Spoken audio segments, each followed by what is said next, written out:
Hey community, welcome to the KidMin Word. I'm Ryan Frank. If you were with me yesterday, I talked about the word devotion. We were in verse 42 that the early church, they devoted themselves.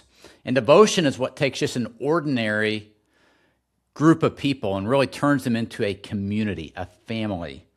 And they devoted themselves to teaching and fellowship and the breaking of bread and prayer. And now today we're in verse 43.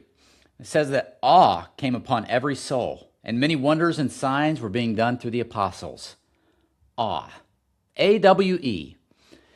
That's the word that I want to sit with today, because I think it's something that a lot of us in children's ministry have quietly stopped expecting.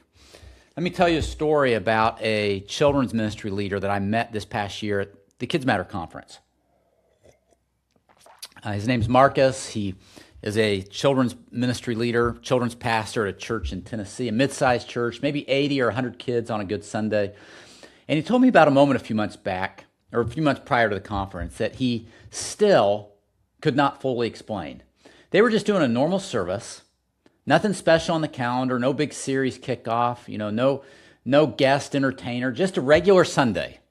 And during response time, one of the leaders was praying with a small group of second and third graders, when all of a sudden one little girl, Marcus told me her name, but I forget what it was, Adeline or something like that, just started weeping.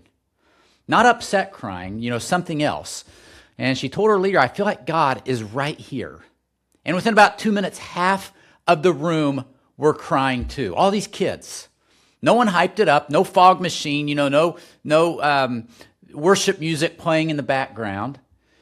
And he says nothing like he'd ever experienced. This was not a wow factor that he had planned. And we get pretty good at planning our wow factors, right? We know the emotional parts of our lesson. We know what worship songs we want to do. But right there on this ordinary Sunday, the Holy Spirit showed up in that group of kids, with that group of kids in Marcus's church in Tennessee. And that's what verse 43 is describing. This is not a manufactured event, right? The believers didn't create the wonders and signs. They were filled with awe because of what God was doing among them. Awe is what happens when people are close enough to God's presence that they really start to notice it. And here's my confession to you as a fellow ministry leader. I think sometimes we've gotten so good at producing environments that we've quietly stopped expecting God to show up on his own. We've become such good, you might say, engineers of an experience that awe starts to feel like it's something that we're hired to do, that we have to manufacture, instead of something that we just make room for. So here's my invitation for you today. In the middle of your planning for Sunday, right? In the middle of your planning large group, small group, all the slides and everything that you have to do, leave room. Leave room for a kid to have a real encounter that has nothing to do with your lighting cues or your slides or your worship songs.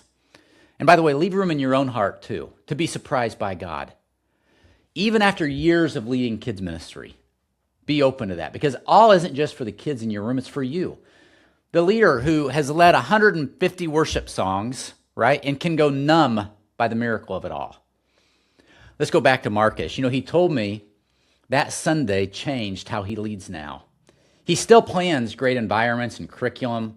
That hasn't changed, but he told his team, our job is to build the room. God's job is to fill it. And he said he's praying now every week, God, do something that we didn't plan. And that's my prayer for you today too. Ask God to interrupt your program with his presence. Ask him to fill your room the way that he filled this room in Jerusalem in Acts chapter 2, with wonders that weren't choreographed and awe that reminds every one of us, leaders included, exactly who's in charge of this ministry. I love it that awe came upon every soul. Well, tomorrow we're going to keep rolling. We're going to move into verses 44 and 45, and we're going to look at what happens when a community stops treating everything that they have as their own. You know the story, and I can't wait to see you back here tomorrow.